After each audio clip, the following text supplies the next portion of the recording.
Why is the set works on my sawmill carriage like this? Trying to pull back, and it's like locked down hard.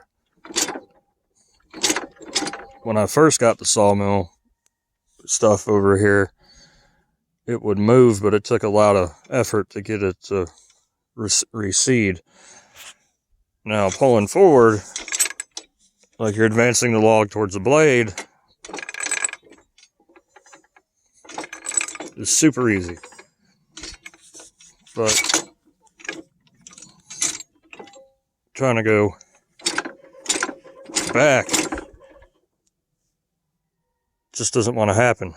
Is there something maybe bound up in the set works that I'm missing that I don't see?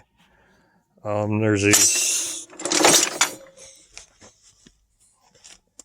I'm not sure what these gears are for right here. This set of gears, these two, and this contraption here, and this lever. I don't know what all that's about.